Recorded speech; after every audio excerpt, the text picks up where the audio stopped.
Boa noite. Tudo bem com vocês? Todos me ouvem aí? Alguém está me ouvindo?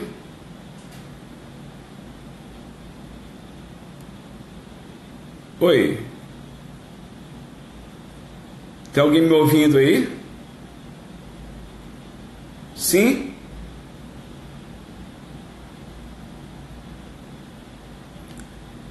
Estão me ouvindo, né?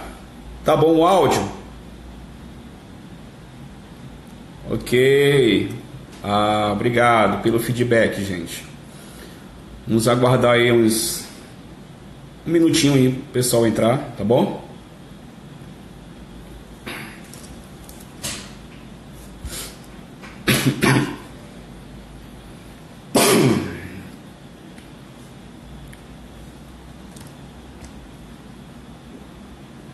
Boa noite, boa noite. Professor Daniel na área.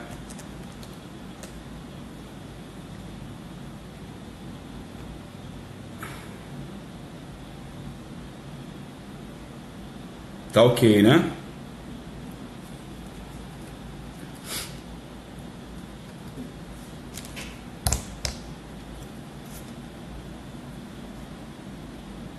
Boa noite.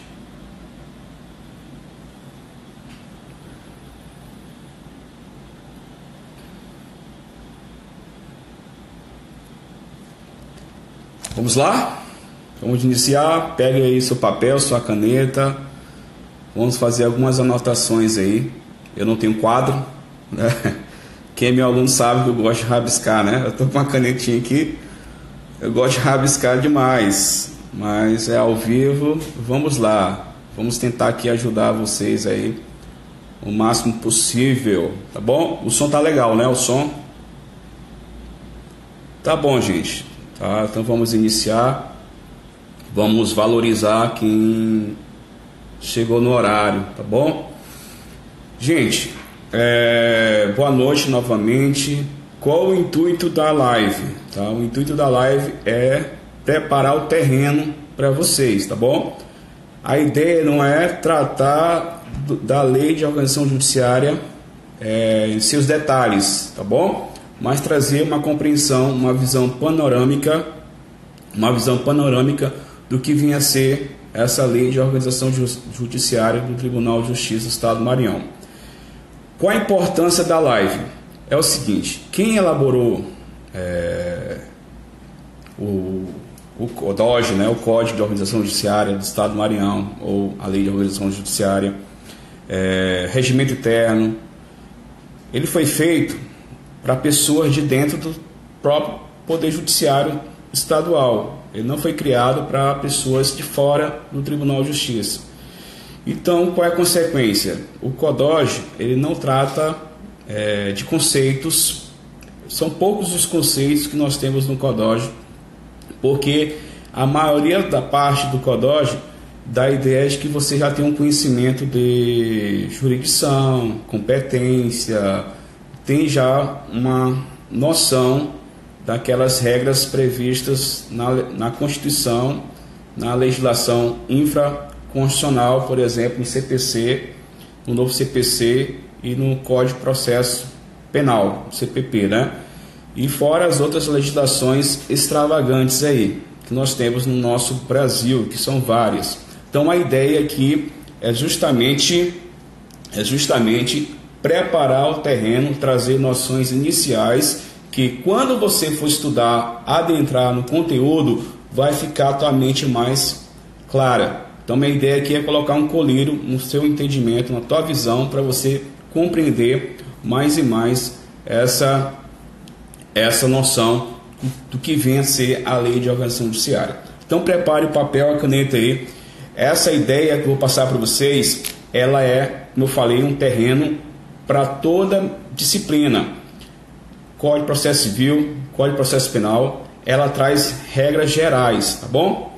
Então vamos lá, vou tentar evitar termos jurídicos aqui, tá bom? Porque eu tenho certeza que tem pessoas aqui que vão fazer o concurso para nível técnico, né? Nível técnico, no último concurso não caiu praticamente nada de direito, mas cai lei de organização judiciária e pode até cair regimento interno, tá bom? Então vamos lá, sem mais delongas. Olha só, professor Daniel está na área e ele sempre fala de premissa, né? Que ele vai dar aula de raciocínio lógico, ele utiliza premissas. Então a gente vai partir de duas premissas, tá bom? A primeira premissa é que o homem vive em sociedade. E a outra premissa é que essa vida em sociedade pode gerar conflitos que são inevitáveis. Não é isso? É fácil lidar com o ser humano, é ou não é verdade? Mentira, professor, não é verdade. Então, nós temos, portanto, essa situação de conflito que podem surgir. E quais seriam os instrumentos? Quais seriam os instrumentos para resolver esses eventuais conflitos? A mais primitiva de todas é justamente a figura da autotutela. A autotutela é aquela resolução primitiva dos conflitos. Qual o problema da autotutela? Que a autotutela, ela não garante 100% justiça, porque nem sempre o mais forte é o que tem razão diante de um eventual conflito. Então vamos lá, conflito, você pode substituir por uma palavra lide. É possível aparecer na tua prova lide ou litígio. É um conflito de interesses, tá? Onde há uma pretensão resistida. Vou dar um exemplo. Eu adquiri alguns livros, premissa, né, professor Daniel? Tu gosta disso, né? Tu sonha com isso. Então o que acontece? Vou parar de olhar aqui as mensagens, tá bom, gente? Porque senão pode travar também aqui, já está travando meu celular. Então olha só, vamos observar aqui, senão vai tirar minha concentração. Já perdi teu raciocínio, vamos lá. Autotela, né? Eu dei o exemplo, vamos imaginar que eu compro do professor Daniel alguns livros, e uma forma que eu vou cumprir o pagamento, ela emite uma nota promissória em que eu vou justamente honrar esse compromisso. Só que passa o primeiro mês, eu pago a nota promissória, a segunda não pago, e vai assim passando e não vou pagando. Então o que acontece? Ele pode resolver de forma extrajudicial, que é a autocomposição, o acordo extrajudicial, ou ele pode ajuizar uma ação pleiteando justamente a restituição do valor, né, o pagamento, executando, no caso, a nota promissória, tá?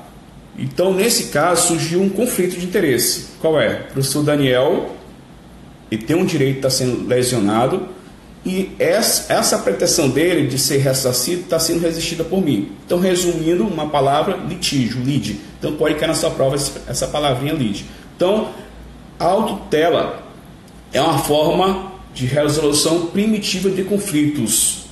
Só que nem sempre o mais forte é quem tem razão na história. Hoje se fala muito em direito das minorias, porque a democracia não é só a vontade da maioria, é também a defesa das minorias, tá bom? Hoje eu tive uma aula justamente sobre poder legislativo, falando sobre CPI. Para a instalação de uma CPI é preciso um requerimento de 1/3, e 1/3 é minoria. Só que o Supremo diz que essa minoria ao direito subjetivo das minorias. Então, vamos lá, nós temos a autotutela. Como regra geral, o nosso ordenamento jurídico, professor, o que é ordenamento jurídico? O ordenamento jurídico é justamente o conjunto de leis do nosso país. E como regra geral, ele proíbe a autotutela. Então, nesse caso, o Estado ele vai concentrar quase a totalidade, quase o monopólio, justamente na resolução dos conflitos. Então, como regra, há a proibição. Tem exceção de autotutela, professor? Tem. Vamos imaginar legítima defesa, estado de necessidade. Então, tem algumas situações em que o nosso ordenamento jurídico permite o uso da autotutela, mas como regra geral não pode. Só para você ter uma ideia, a autotutela é uma punição que está criminalizada no próprio CP, que é o exercício arbitrário das próprias razões, Então, nesse caso, é crime contra a administração da justiça, tá? Então, o que acontece? O Estado ele passa a concentrar quase o monopólio dessa resolução de conflitos.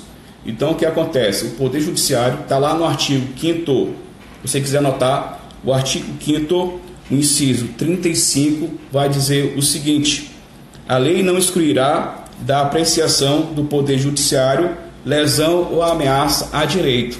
Então, o Estado está dizendo assim, a Constituição: olha, se surgir uma lesão ou ameaça, o Judiciário está aí para resolver esse conflito.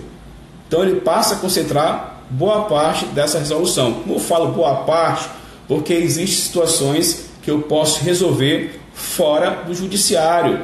Por exemplo, a arbitragem é uma forma de conflito, resolução de conflitos de forma extrajudicial, tá bom? Mas voltando aqui, então a Constituição dá ao Estado esse poder, que é o poder, a aptidão de resolver os conflitos. Então, a primeira consequência da vedação da autotutela é justamente essa concentração. A segunda consequência é esse poder-dever do Estado, de uma vez acionado, dar uma solução. Então, o Estado ele vai dar uma solução para quem está provocando, para quem está buscando uma resolução desse conflito, já que, como regra geral, é vedado a autotutela. Então, você vai buscar o Judiciário e o Estado juiz tem o dever de apresentar uma resposta. Quando eu falo uma resposta, eu estou falando uma prestação. O Estado vai dar uma prestação para você que está buscando. Como é Estado juiz, o Poder Judiciário, nós chamamos de uma prestação jurisdicional. O Estado vai, portanto, ofertar essa resposta a quem quer que seja, tá bom? Não vamos entrar em detalhes aqui em condições da ação e tal, que é matéria de legislação infraconstitucional. Então, o Estado tem esse dever. E terceira consequência é um direito subjetivo de quem se sente lesionado ou ameaçado de buscar o Judiciário. Como é que eu posso buscar o Judiciário? O que vai garantir isso? O acesso à justiça é justamente o que diz o inciso 35 do artigo 5º, que nós acabamos de ler. A lei não vai excluir da apreciação do Poder Judiciário lesão ou ameaça a direito. Então, você tem essa faculdade de acionar o Poder Judiciário. E como é que o Poder Judiciário exerce essa função? Através da jurisdição. Então, o que seria a jurisdição? Jurisdição nada mais é uma função do Estado. Lembra que o Estado tem a função executiva, legislativa e judiciária. Uma das funções do Estado é justamente exercer jurisdição. E o que seria a jurisdição? É dizer o direito. Dizer o direito para quem? Quem está pleiteando, quem tem esse litígio, está buscando uma solução do Estado, o Estado vai dizer o direito àquela situação. Só que não é qualquer juiz que pode proferir uma sentença, uma decisão. Tem que ser um juiz investido dessa função jurisdicional. E no Brasil, nós temos duas situações em que há o ingresso na magistratura para justamente ofertar essa prestação jurisdicional, que é justamente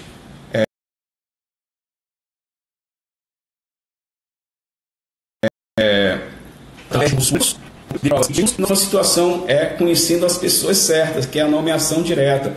Você deve ter percebido que não há concurso público para ser ministro do STF, é indicação, tá? Então, alguns órgãos do Poder Judiciário há justamente essa indicação, tudo bem? Então, o que acontece?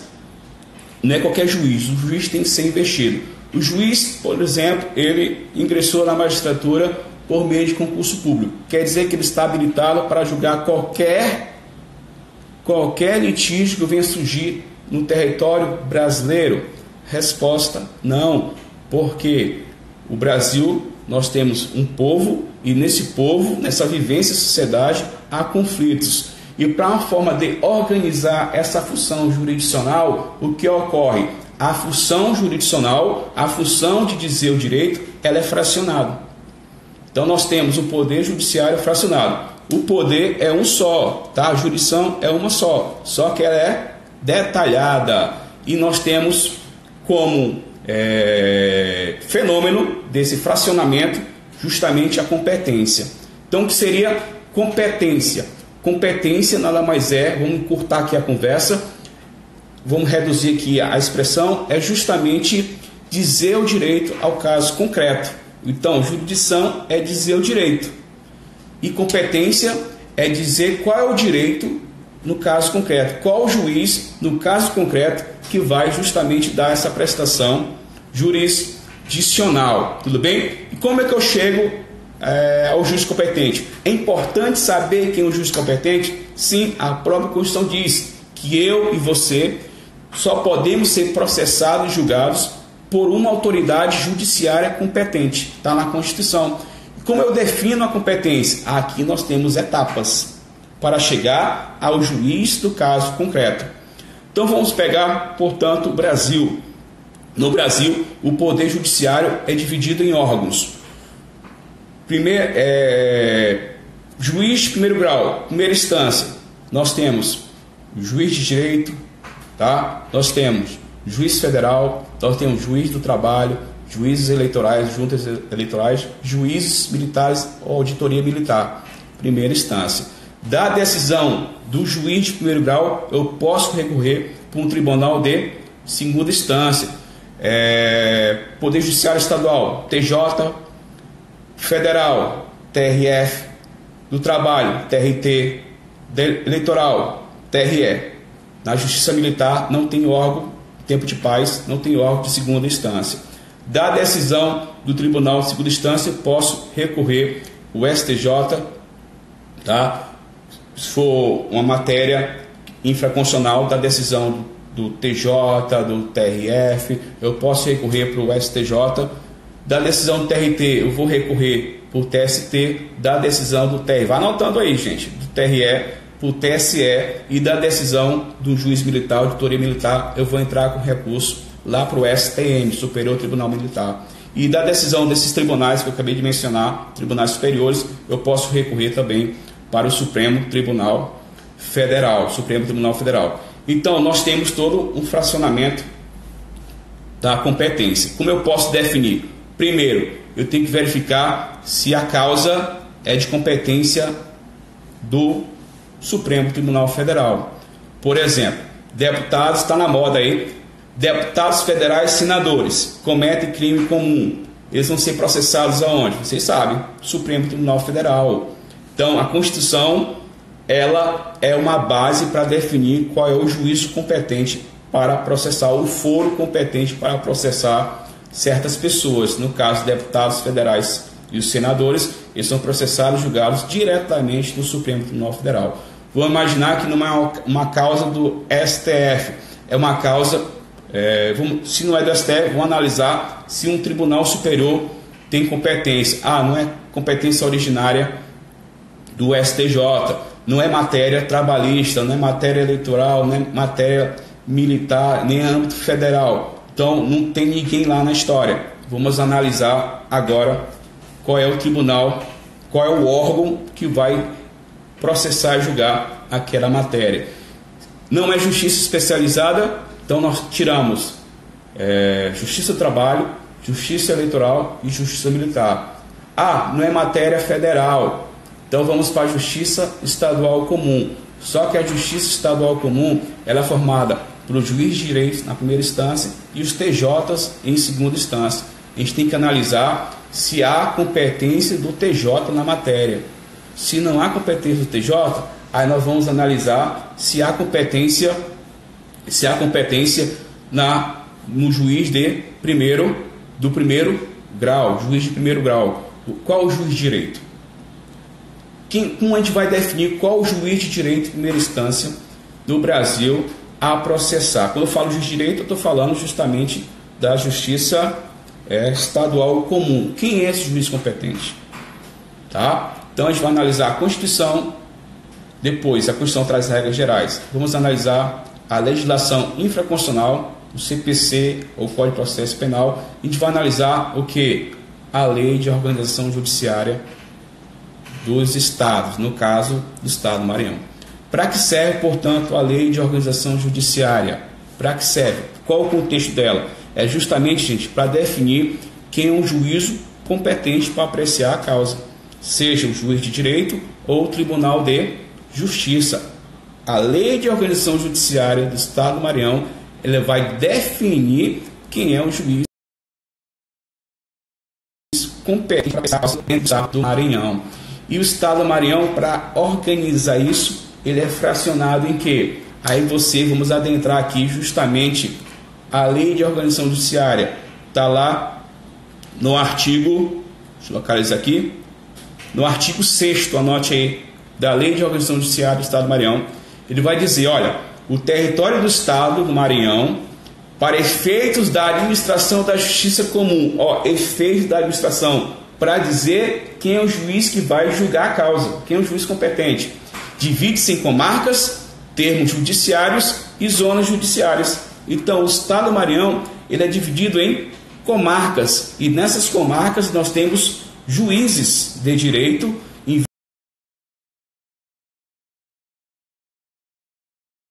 investidos em concurso público, comarca de Timon, comarca de Imperatriz. Nós temos várias comarcas. Como vai ser definida isso? As comarcas e a quantidade de juízes. A lei de organização judiciária, ou conhecida como CODOJ. Olha o que diz o artigo 1º, anote aí, tá? Já falei o artigo 6º e o artigo 1º.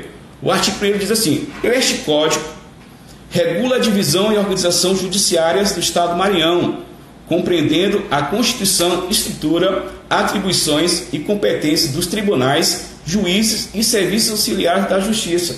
Então, portanto, gente, quem vai definir dentro do Estado do Maranhão quem é o juiz competente, está aqui a lei de organização judiciária. Só que a lei de organização judiciária, às vezes, não é tão detalhista. Quem vai detalhar isso? O regimento interno. Então, vamos lá. Chegamos na Justiça Estadual Comum, que é objeto da live. Tá? Eu estou chegando ao final, tá bom, gente? Da live. Do Estado do Maranhão. Quem vai ser o juiz competente? Então, vamos analisar as comarcas. A definição pode ser em razão da matéria, razão da função, em razão do território, pode ser em razão do valor da causa. Como assim? Vou imaginar que houve uma lesão a um direito seu. Esse direito é de menor complexidade e o valor que você quer como indenização material e moral, ele não ultrapassa o teto. Se não ultrapassa certo teto, você pode ajuizar a atuação perante um juizado especial. Tá? O juizado especial serve para isso. Você tem a faculdade de provocar o judiciário, o juizado especial. Só que aqui em São Luís nós temos, salvo engano, 14 juizados especiais. Eu posso escolher qual é o juizado? Não posso fazer isso, tá? A própria lei de organização judiciária vai falar isso. O que acontece? Cada juizado, cada juiz vai ter uma limitação na atuação da sua jurisdição. Então, eu tenho meu endereço, vamos imaginar, aqui no centro. Aí eu quero ajuizar uma ação, um juizado, lá no Maracanã. Não tem como, tá? A área de atuação do juiz, do centro, tem aquelas áreas próximas. Do Maracanã tem outras. Por exemplo, o juiz aqui acho que é no juizado do SEMA aqui da Coama. Aí vai envolver a Coama, bairros próximos, né? Coajape, Ipinturu, essas áreas. Então é definido tudo, por exemplo, através de uma resolução do plenário, Tribunal de Justiça. Então vai definir quem é o juiz. Vamos imaginar que não é matéria de juizado especial, não é de juizado especial. Então vamos lá. Eu quero a protocolar a ação, eu vou chutar aqui, na comarca, é uma causa lá de jurisdição de um juiz lá de Bacabal. Só que lá em Bacabal, na vara civil, tem mais de um juiz, mais de uma vara. Não me lembro quantas varas são na comarca de Bacabal. Vou chutar aqui. Vou imaginar que em Bacabal nós temos 3 varas cíveis. Chutar. 3 varas cíveis. É uma causa da jurisdição de Bacabal. Mas quem vai ser o juiz? Se eu tenho mais de um juiz que pode apreciar 3 juízes, que eu possa apreciar o mesmo feito, Como é que eu vou definir isso? Aí vamos lá para o CODOJ, artigo.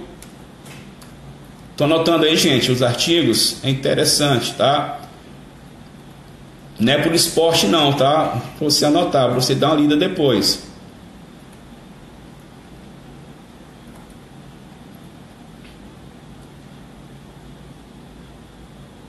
Tá? Ó, o artigo 15. O artigo 15 vai dizer o seguinte: em todas as comarcas serão obedecidas as seguintes regras. Então, em todas as comarcas, comarca de Bacabal, inciso primeiro, nos feitos comuns a 2 ou mais varas. Então, em Bacabal nós temos, estou chutando aqui, 3 varas cíveis. Cada juiz ele pode apreciar esse mesmo feito. O que é o feito? O conflito de interesse. Como eu vou definir quem é o juiz? Eu posso escolher, quando eu vou apresentar uma petição, eu vou dizer, ó, excelentíssimo senhor juiz tal, da vara tal. Não, que vai definir, tá aí, ó. Nos feitos comuns a 2 ou mais varas, a competência do juiz será fixada por distribuição. Então, para que serve a lei de organização judiciária? Para definir quem é o juiz dentro do Estado do Maranhão competente para apreciar a tua causa, tá? A tua causa. Então, gente, a lei de organização judiciária, ela, vamos imaginar, olha só, ela é uma lei, mas o conteúdo dela é administrativo, então cuidado. O Tribunal de Justiça apresenta o projeto de lei, o CODOJ, só que o conteúdo dela essencialmente é administrativo.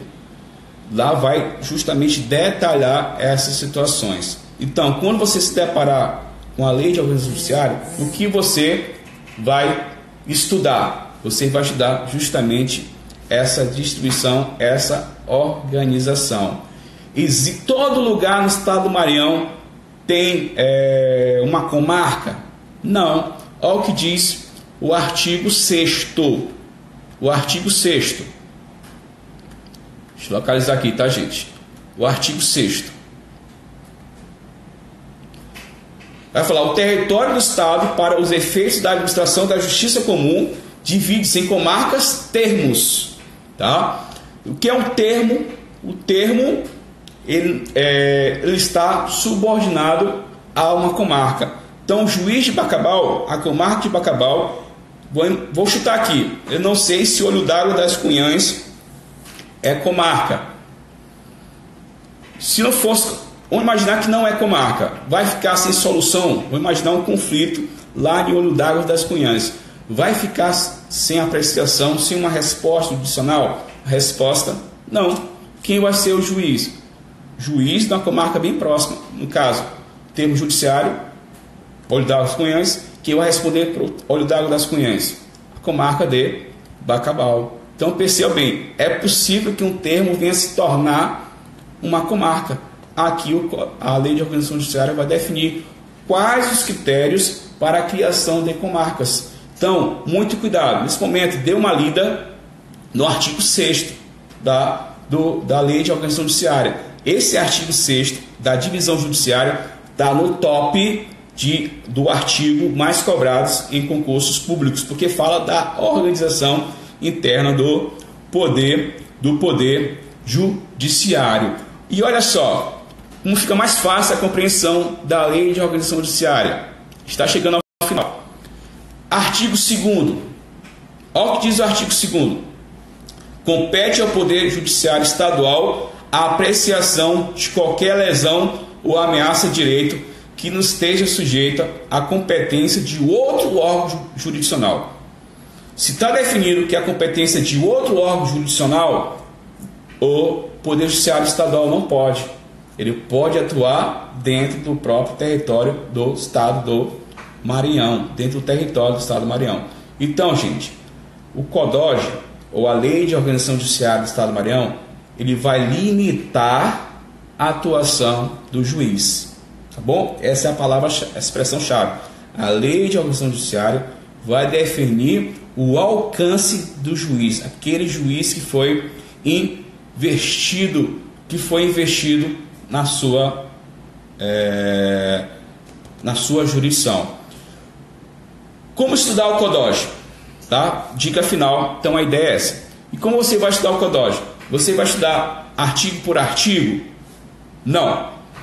Você não vai estudar artigo por artigo.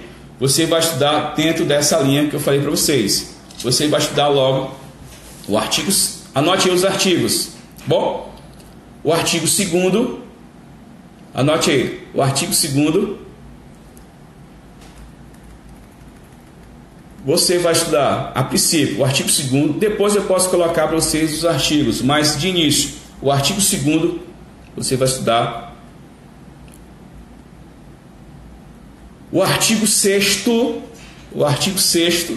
da Lei de Organização Judiciária, todos os parágrafos, que vai falar o que é comarca de entrância inicial, entrância intermediária, entrância final, para que serve essa divisão em entrâncias? É justamente para promoções na carreira, deslocamento de juiz na carreira. Então o juiz, ele inicia concurso público como juiz substituto, ele vai auxiliar um juiz titular de uma comarca de entrância inicial, depois ele pode chegar a ser titular daquela comarca e ele pode ter promoção, deslocamento entre entrâncias, entrância inicial, intermediária e final, para poder chegar a ter acesso ao Tribunal de Justiça. Então cuidado com o artigo 6º do CODOJ, ou da Lei de Organização Judiciária. Todos os parágrafos, tá bom? Todos os parágrafos do artigo 6º. Olha só. O artigo 6º-A, tá bom? O artigo 6º-A está chegando ao final. Estou passando para vocês os artigos principais, tá bom? Artigo 2º, artigo 6º-A. O artigo 7º você não estuda, tá bom? O artigo 7º ele vai só distribuir a administração da justiça de primeiro grau. Só por curiosidade você passa a vista, mas você não vai estudar. Eles vão perguntar, com marca de tal lugar tem quantos juízes? Não vai perguntar isso aí não, tá bom? É algo indomável. Então você não vai ler, estudar nem o artigo 7º. Então você pula do artigo 6º-A, você vai para o artigo, é tanto artigo, gente. Artigo 14A, tá bom? 14A. É interessante 14A. Eu falei de termo judiciário. Vou imaginar que um termo judiciário ele foi criado, tá? Ele se tornou comarca. O termo judiciário X se tornou comarca. Só que não foi instalada essa comarca. Esse termo judiciário ele estava na jurisdição de alguma comarca. Perfeito? Perfeito? Tá? O juiz ele vai responder pelo termo judiciário. Só que foi criado, esse termo se tornou comarca, só que não foi instalado. O que acontece com esses feitos? O que acontece? Permanece com a comarca. Está lá no artigo 14A. Diz assim, ó, enquanto não instalada a comarca criada, a competência permanecerá com as comarcas das quais foram desmembradas,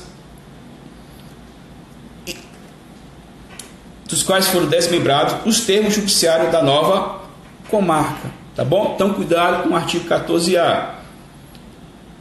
15, artigo 15, tá bom? Artigo 15. Você vai estudar o artigo 15, o inciso 1º, 2º e o 3º, tá bom? Terceiros são os principais do artigo 15. 15A, então artigo 15, o artigo 15A, o artigo 15B, tá bom? O artigo 15B. Então, a princípio, você vai iniciar os seus estudos com a análise desses artigos, tá? Tá bom? O artigo 16, ele vai justamente dizer quais são os órgãos do Poder Judiciário no Estado do Maranhão. Cuidado com o inciso 6, que fala juízes de paz. Os juízes de paz, não se fala muito sobre eles, tá?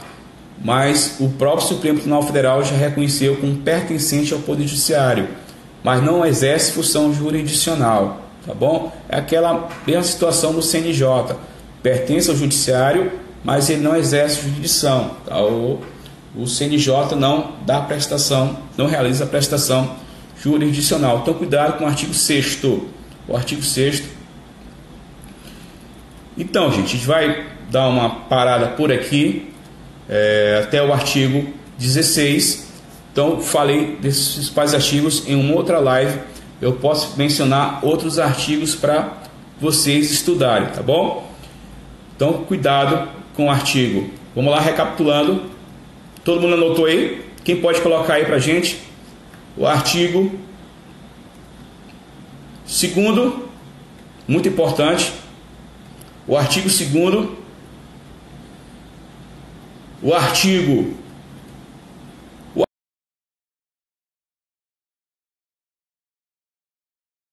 3º é interessante, que é explorado lá na competência do Tribunal de Justiça, né?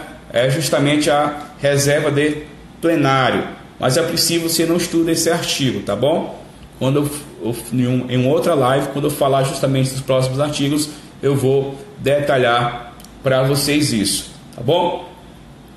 O artigo 2º, qual foi o outro artigo? O 6º, o artigo 6º, todo, inclusive os parágrafos, o artigo, o 6º-A, aí você dá o pulo para o artigo, qual foi o artigo que eu falei aí, gente? Artigo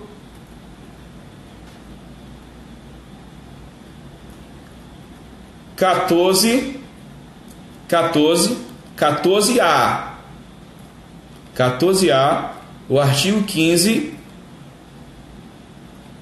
o artigo 15A, 15B, e cuidado com o artigo 16. Obrigado, o pessoal está colocando os artigos, muito obrigado, gente, tá? Em outra live eu vou tratar aqui dos próximos artigos, tá? Que você precisa estudar, por exemplo, plenário, sessão civil, câmaras isoladas, cíveis, criminais reunidas, tá bom? Então, gente, resumindo a live aí, mais de 30 minutos, para que serve a lei de organização judiciária?